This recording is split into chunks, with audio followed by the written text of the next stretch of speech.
Anjaamai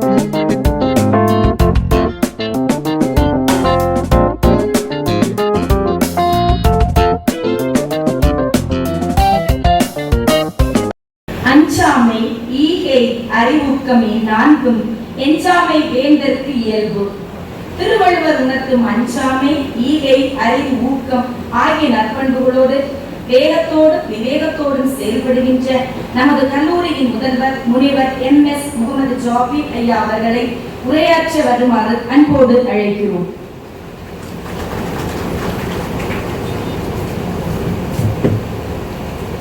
Bismillahirrahmanirrahim. Good morning to everyone. Special good morning and my heartiest welcome to our chief guest, Professor Dr. S. Neelakandan sir,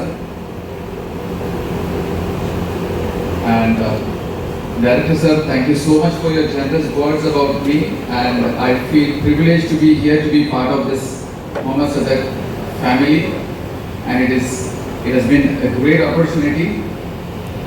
And my dear learned colleagues, friends, professors, dear parents and students, a very good morning to you all. I'm just here to take a few minutes because we will be meeting very often. I mean the students, we will be meeting the students very often, and we will have enough time to talk about a lot of things to go about. என்னோட உரையை ஆரம்பிக்கிறதுக்கு முன்னாடி நம்ம director sir சொன்ன அதே விஷயத்தை தான் நானும் திரும்பவும் மொழிகிறேன். Thanks for choosing Mohammed Sadaq College, and பெற்றோர்களுக்கு எங்களுடைய மனமார்ந்த நன்றிகளும் வணக்கங்களும், because you have chosen the right place, and நம்மளுடைய பெரிய செல்வங்களே குழந்தைகள் தான். ஸோ அப்படிப்பட்ட உங்களுடைய குழந்தைகளை முகமது சதக் கல்லூரியில இருக்கக்கூடிய நம்பிக்கையின் பேரில் நீங்க இங்கே கொண்டு வந்து சேர்த்ததுக்கு நாங்கள் பொறுப்பாகவும் நிச்சயமா அவங்களுடைய நல்ல எதிர்காலத்துக்கு பொறுப்பாகவும் இருப்போம் அப்படின்றத நான் இங்க உறுதியா சொல்றேன். Dear students, இன்னைக்கு உங்களுடைய வாழ்க்கையில ரொம்ப முக்கியமான நாள். இதே மாதிரி ஒரு தருணம் முன்னாடி உங்களுக்கு இருந்திருக்கும். அது ஸ்கூல்ல சேர்க்கும் போது உங்களுக்கு எத்தனை பேருக்கு நினைவு இருந்திருக்கும் இல்ல இருக்கும் அப்படின்றது எனக்கு தெரியல. நீங்க முடிஞ்ச கொஞ்சம் யோசிச்சு பாருங்க. தெரிஞ்சோ தெரியாமலோ நம்ம எதுக்கு நம்ம அங்க கொண்டு போய் சேர்க்கிறாங்கன்னு தெரியாது. பட் பெற்றோர்கள் ஒரு குறிப்பிட்ட ஏஜ் வந்த உடனே ஸ்கூல்ல கொண்டு போய் சேர்த்துருவாங்க. ஒரு சில குழந்தைகள் அழுதுட்டு போயிருக்கலாம், ஒரு சில குழந்தைகள் சிரிச்சுட்டு போயிருக்கலாம்.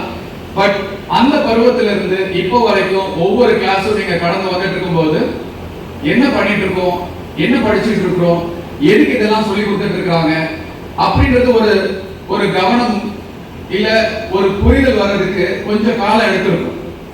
ஒரு சில மாணவர்கள் 5th 6th படிக்க ஆரம்பிக்கும் போது அவங்களுக்கு எதிர்காலத்தை பற்றிய ஒரு நோக்கமும் எதிர்காலத்தை பற்றிய ஒரு சிந்தனையும் ஆரம்பிக்க துவங்குற ஒரு நேரம். அந்த நேரத்தில் நம்மளுடைய சூழ்நிலைகள், நம்மளை சுத்தி இருக்கிறவங்க, நம்மளுடைய பேரண்ட்ஸ், ஃபேமிலி மெம்பர்ஸ், இவங்க எல்லாரும் அந்த குழந்தையுடைய எதிர்காலத்தை, அந்த குழந்தையுடைய பார்வையை எப்படி இருக்கும்ன்றத இன்ஃப்ளூயன்ஸ் பண்றாங்க. அந்த குழந்தையும் ஒவ்வொரு கிளாஸும் பள்ளி பருவத்தை எல்லாம் முடிச்சுட்டு ஒரு இடத்துல 10th முடிச்சுட்டு 11th, அது ஒரு வாழ்க்கையில இருக்கிற, அதுவும் முக்கியமா படிக்கிற காலத்துல இருக்கிற ஒரு ரொம்ப முக்கியமான ஒரு டர்னிங் பாயிண்ட். பிகாஸ் 10th வரைக்கும் எல்லாரும் காமனா சப்ஜெக்ட்ஸ் படிச்சுட்டு இருக்கோம். 10th முடிஞ்சு 11th படிக்க ஆரம்பிக்கும் போது ஒரு சில சப்ஜெக்ட நம்மளுடைய விருப்ப பாடமா எடுத்து படிக்க ஆரம்பிப்போம். 11th 12th முடிஞ்சு இப்போ you are in another most important turning point of your life. இந்த உங்களுடைய வாழ்க்கையில இந்த தருணத்தை நீங்க எல்லாரும் இதனுடைய முக்கியத்துவத்தை புரிஞ்சிருப்பீங்கன்னு நினைக்கிறேன். ஏன்னா பள்ளி பருவத்தை தாண்டி காலேஜ் அப்படின்னு சொல்லி வரும்போது ஸ்கூல்ல நம்ம இது நாள் வரைக்கும் எப்படி போயிட்டு இருந்திருக்கிறோம், நம்ம மேல எவ்வளவு கவனம் இருந்திருக்கு, நம்ம மேல எவ்வளவு அக்கறைகள் இருந்திருக்கு அப்படின்றது ஒரு பக்கம். அதே ஸ்கூல் முடிஞ்சோடனே காலேஜ் வந்து சேரும் போது காலேஜுடைய அமைப்பை பொறுத்து நமக்கு பலவிதமான தகவல்கள், பெரும்பாலும் இன்னைக்கு ஸ்டூடெண்ட்ஸை இன்ஃப்ளூயன்ஸ் பண்றது மீடியா தான். அது சின்ன திரையா இருக்கலாம், பெரிய திரையா இருக்கலாம், இப்போ நிறைய சோசியல் மீடியாவும் இருக்கு.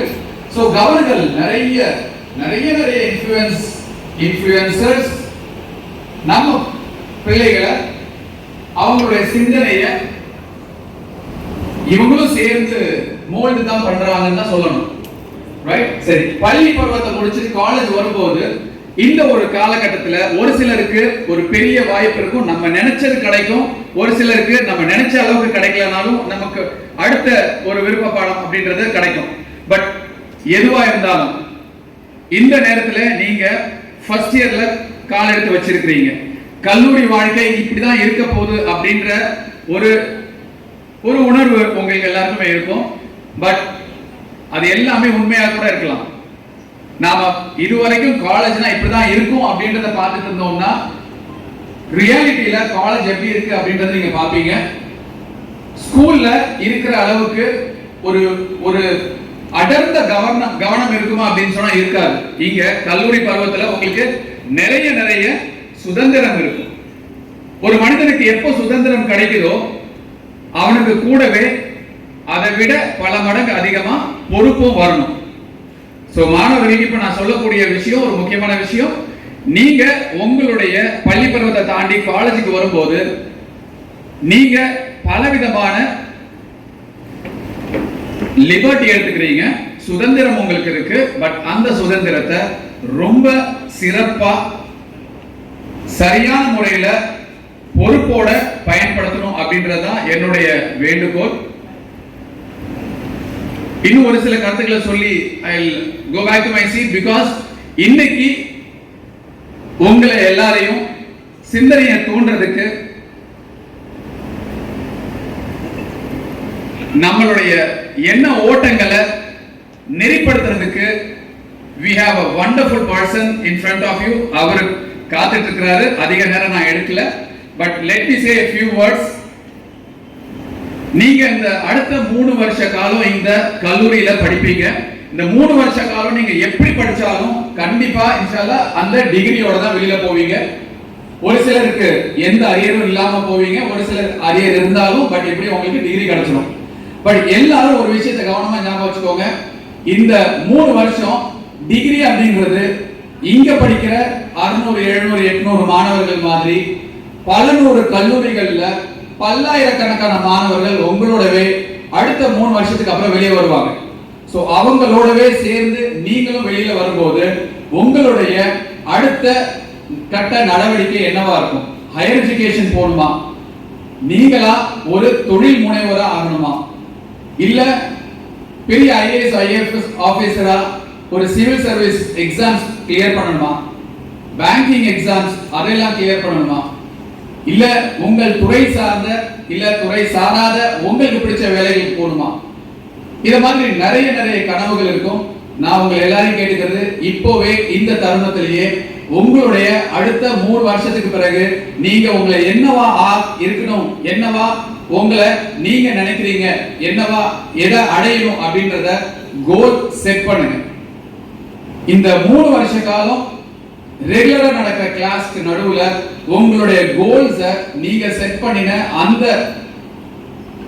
ஒரு நிலையை அடையணும் அப்படின்னு சொன்னா ஒவ்வொரு நாளும் அந்த கோல் செட் பண்ண அந்த விஷயத்தோட தொடர்பு கொள்ளுங்க.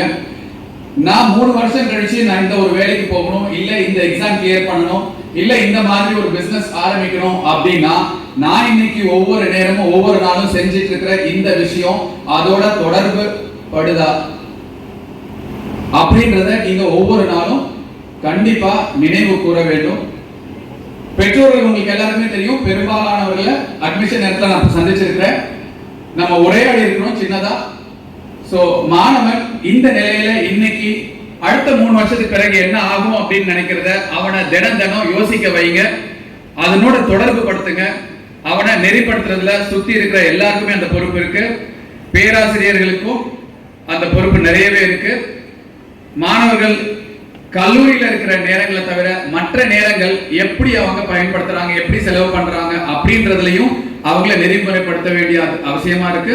அது வீட்டுல பல நேரங்கள் இருக்கிறதுனால சோ அவங்களுடைய கனவுகளை அவங்களுக்கு இன்னும் அதிகமா ஈர்ப்பை ஏற்படுத்துங்க, ஸ்ட்ரெங்தன் பண்ணுங்க. அண்ட் ஸ்டூடெண்ட்ஸ் நான் உங்களுக்கும் சொல்றேன், ஒவ்வொரு நாளும் நீங்க இன்னைக்கு செய்யக்கூடிய இந்த வேலை நாளைக்கு 3 வருஷம் கழிச்சு இது நான் நினைக்கிற இடத்த போய் அடைய முடியுமா, அடைய வைக்குமா அப்படின்றத தொடர்பு படுத்திக்கோங்க. ஏன்னா இந்த 3 வருஷம் அப்படிங்கிறது பல விஷயங்கள்ல வாழ்க்கையில கத்துக்க முடியும். இன்னைக்கு பல்லாயிரக்கணக்கான மாணவர்கள் பிபிஏ முடிச்சிட்டு, பிகாம் முடிச்சிட்டு, BSc, whatever degrees they earn, எந்த டிகிரியை அவங்க எடுத்துட்டு வந்தாலும் பல்லாயிரக்கணக்கான மாணவர்களுக்கு நடுவில் நீங்க போட்டி போடணும். அப்போ உங்களுடைய தனித்திறமை எது அப்படின்றத நீங்க கண்டிப்பா விளங்கிக்கணும்.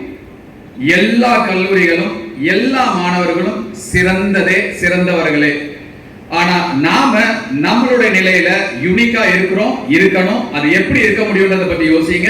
உங்கள் துறை சார்ந்த டேலண்ட், துறை சார்ந்த ஸ்கில்ஸ், துறை சார்ந்த டெக்னாலஜியை டெவலப் பண்ணிக்கோங்க.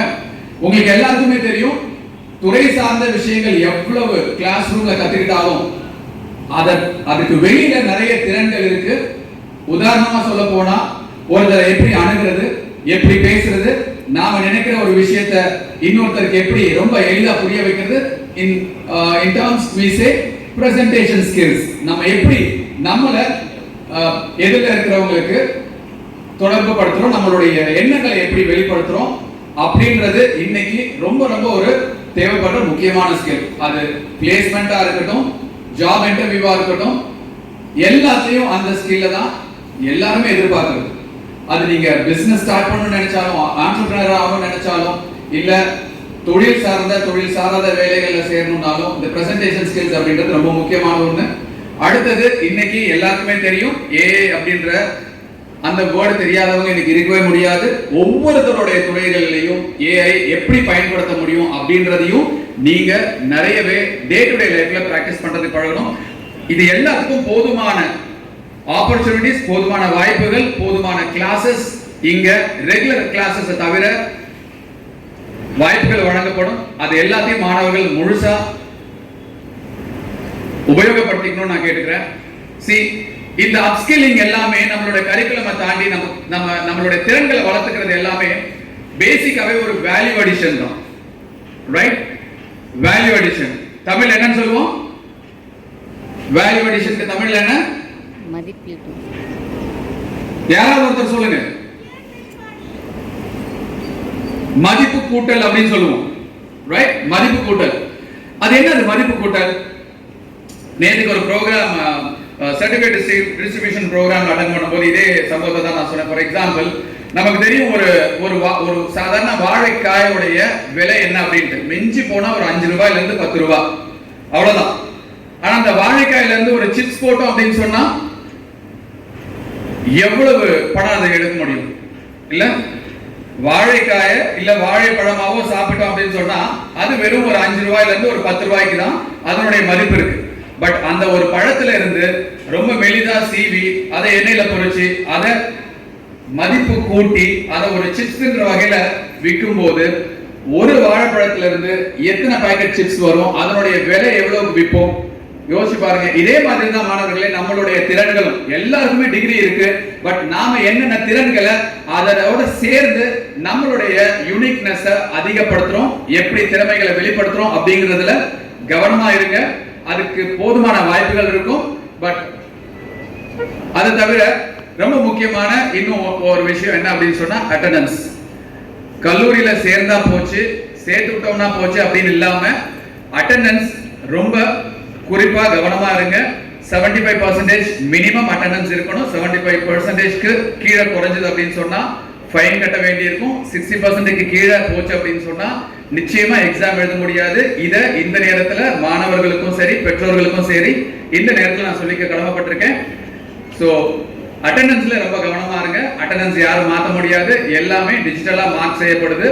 சோ காலையில வருகை நேரம் அப்படின்றத தெளிவா குறிச்சுக்கோங்க. 9:30க்கு முன்னாடி இங்க காலேஜ் கேம்பஸ்குள்ள இருக்கணும். சோ அதுக்கு ஏற்றாற் போல நீங்க எவ்வளவு தூரத்துல இருந்து வந்தாலும் அதுக்கு ஏற்றாற் போல உங்களுடைய பயணத்தை தயார் பண்ணிக்கோங்க. அது போக மாணவர்கள் யாராவது பார்ட் டைம் ஜாப் செய்யறதா இருந்தா அதுக்கான சூழ்நிலைகள் தேவைப்படுறதா இருந்தா கவனத்துல வச்சுக்கோங்க. உங்களுடைய துறை சார்ந்த வேலைகளில் ஈடுபடுங்க. துறை சாராத வேலைகளில் ஈடுபடும் போது என்ன நடக்குது அப்படின்னு சொன்னா நம்ம வேலைகளில் இருக்கிற கவனம் படிப்புல இல்லாம போயிடும். அட்லீஸ்ட் அது துறை சார்ந்து இருந்தா நம்மளுடைய அப்ஸ்கில்லிங்ல அது சேரும். துறை சாராத சம்பந்தமே இல்லாத ஏதோ ஒரு வேலைகளை பார்ட் டைம் பொழுதுக்காக செய்ய பழகணும் அப்படின்னு சொன்னா 3 வருஷ காலம் நம்ம என்ன வேலையை செய்யறோமோ 3 வருஷம் முடிஞ்சு டிகிரி வாங்கின பிறகும் அதே செய்யக்கூடிய சூழ்நிலை உருவாயிடும். ஸோ இந்த விஷயத்தை மாணவர்களும் புரிஞ்சுக்கணும், பெற்றோர்களும் புரிஞ்சுக்க வேண்டியிருக்கும். ஸோ எல்லாரும் பார்ட் டைம் ஜாப் போகணும்ன்றதை யாரும் வலியுறுத்தல. பட் அப்படி போகக்கூடிய சூழ்நிலை ஒரு சிலருக்கு இருந்ததுன்னா அந்த தேவைகளை பிளேஸ்மெண்ட் ஆஃபீஸருக்கோ உங்களுடைய கிளாஸ் இன்சார்ஜுக்கோ ப்ரொஃபசர்ஸ்க்கோ ஹெட்ஸுக்கோ தெரியப்படுத்துங்க. அவங்களால முடிஞ்ச விஷயங்களை உதவிகளை செய்யறதுக்கு தயாரா இருக்கிறாங்க. அண்ட் இந்த இன்றைய நாளுக்கு பிறகு இந்த ப்ரோக்ராமுக்கு பிறகு ப்ரொஃபசர் பேராசிரியர் உரையாற்றிய பிறகு கிளாஸ்க்கு எல்லாரும் ஃபர்ஸ்ட் இயர் கிளாஸ்க்கு எங்கெங்க இருக்கு அப்படின்றத அனௌன்ஸ் பண்ணுவோம். கிளாஸ்க்கு போன பிறகு அங்க டிபார்ட்மெண்ட்ல இருக்கிற ப்ரொஃபசர்ஸை சந்திங்க. ஸ்டூடெண்ட்ஸ் ஃபெமிலியரைஸ் பண்ணிக்கோங்க. பேரண்ட்ஸ் தயவு செஞ்சு உங்களுடைய நம்பர்ஸை ஷேர் பண்ணிக்கோங்க. உங்களை ப்ரொஃபசர்ஸ் மறக்கக்கூடாது, ப்ரொஃபசர்ஸ் மறக்கக்கூடாதுன்னா அந்த அளவுக்கு நீங்க அவங்க கிட்ட இன்டராக்ட் பண்ணணும். அவங்க கிட்ட தனியா உரையாடணும்னு நினைச்சாலும் நீங்க எப்ப வேணும்னாலும் அவங்களை காண்டாக்ட் பண்ணலாம். டைரக்டர் சார் சொன்ன மாதிரி we are open to have any meeting with parents anytime. So அதுக்கான சூழ்நிலைகளை இன்னைக்கு அறிமுகப்படுத்திக்கோங்க. கிளாसेस முடிஞ்ச பிறகு இன்னைக்கு டே ஓவர் ஆன பிறகு that is அந்த இன்ட்ரோடக்டரி கிளாसेस அந்த செஷன் முடிஞ்ச பிறகு சாப்பிட்டுட்டு அதுக்கப்புறமா நீங்க எல்லாரும் போகலாம். அதன் பிறகு ஸ்டூடெண்ட்ஸ்க்கு ரெகுலரா 5 நாட்கள் இண்டக்ஷன் ப்ரோக்ராம் அப்படின்றது ஒன்று நடக்கும். இந்த இண்டக்ஷன் ப்ரோக்ராமுடைய பயன் என்ன அப்படின்னு சொன்னா ஸ்கூல்ல that is பிறந்ததுல இருந்து வேற எந்த விஷயமும் தெரியாம ஸ்கூல்ல படிச்சுட்டு ஸ்கூல்ல இருந்து வெளியில வரும்போது எல்லா விதமான ஸ்கூல்லையும் ஒரே மாதிரியான ஒரு அணுகுமுறை இருக்கும். அது டைம் டேபிளா இருக்கட்டும், வீக் டேஸா இருக்கட்டும், ஒரு அணுகுமுறை இருக்கும். ஆனா கல்லூரிக்கு உள்ள நுழையும் போது இந்த என்டையர் அகாடமிக் ஸ்ட்ரக்சர் ரொம்ப பெரிய மாற்றத்தை சந்திக்குது. இதுல கவனக்குறைவா இருக்கிற மாணவர்கள் காலேஜ் இப்படிதான் இயங்குது அப்படிங்கறத தெரிஞ்சுக்கிறதுக்கே 1 வருஷத்துக்கு மேல ஆயிடும். அப்படின்னா அவங்களுக்கு சில தகராறுகள், படிப்புகள்ல சில பிரச்சனைகள் வந்ததுனாலோ, அட்டெண்டன்ஸ்ல சில பிரச்சனைகள் வந்ததுனாலோ அவங்க அதை எப்படி நிவர்த்தி செய்யறது அப்படின்றத தெரிஞ்சுக்கிறதுக்கு கூட காலம் தாமதம் ஆயிடும். சோ அதனால பள்ளிகளிலேயே படிச்சு பழகின மாணவர்களுக்கு கல்லூரியில என்னென்ன விஷயங்கள் இருக்கு, இந்த கல்லூரியில என்னென்ன வசதிகள் இருக்கு, அவங்க துறை சார்ந்த விஷயங்கள் என்னென்ன இருக்கு அப்படின்றத தெரிஞ்சுக்கவும், இந்த கல்லூரி அமைப்பு அப்படிங்கிறதும் யூனிவர்சிட்டி அப்படிங்கிறதும் இதையெல்லாம் கவர்ன் பண்றது யாரு, எந்த அடிப்படையில இந்த கட்டமைப்பு இருக்குது இல்ல செயல்பட்டு இருக்கு அப்படின்றத புரிஞ்சுக்கிட்டா மட்டும்தான் ஃபர்ஸ்ட் செமஸ்டர்ல இருந்து ரொம்ப தெளிவா நம்மளுடைய பயணத்தை மேற்கொள்ள முடியும். திரும்ப நான் சொல்றேன், உங்களுடைய 3 வருஷ படிப்பு ரொம்ப முக்கியம். கூடவே வாய்ப்புகள் கொடுக்கப்படும் போதும் வாய்ப்புகள் கிடைக்கும் போதும் அப்ஸ்கில் பண்றதுக்கு தயாரா இருங்க. அட்டெண்டன்ஸ்ல ரொம்ப கவனமா இருங்க. எல்லாத்தையும் தாண்டி கேரக்டர் முக்கியம். ஃப்ரெண்ட்ஸ் அப்படின்னு சொல்லி நிறைய பேர் வருவாங்க. நமக்கு யார் நல்ல ஃப்ரெண்ட் அப்படின்ற ஒரு தெளிவான பார்வை வேணும். நான் ஏற்கனவே உங்களை தனியா சந்திச்சிருக்கும் போது சொல்லியிருக்கிறேன், ஃப்ரெண்ட்ஷிப் அப்படின்றது இன்னைக்கு உருவாகக்கூடியது உங்களுடைய காலம் முழுக்க பயணிக்கக்கூடிய ஒரு அருமையான ஃப்ரெண்ட்ஷிப் எல்லாம் கிடைக்கும். பட் அதே நேரம் அதை நம்ம சீர்தூக்கி பார்க்கிற நிலையும் நமக்கு இருக்கணும். பிகாஸ் நமக்கு அந்த சுதந்திரம் இருக்கு, அதே நேரம் அந்த பொறுப்பு இருக்கு அப்படின்றத கவனத்துல வைங்க. சோ இந்த விஷயங்கள் எல்லாம் சொல்லணும்ன்றதுக்காக தான் இங்க உங்ககிட்ட இந்த உரையை இதோட முடிச்சுக்கிறேன்.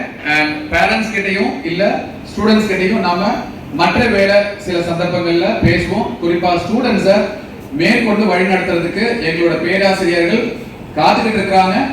அண்ட் இன்னொரு முறை முகமது சதக் கல்லூரியை தேர்ந்தெடுத்தமைக்காக மனமார்ந்த பாராட்டுகளும் நன்றிகளும் கூறி விடைபெறுகிறேன். நன்றி, வணக்கம்.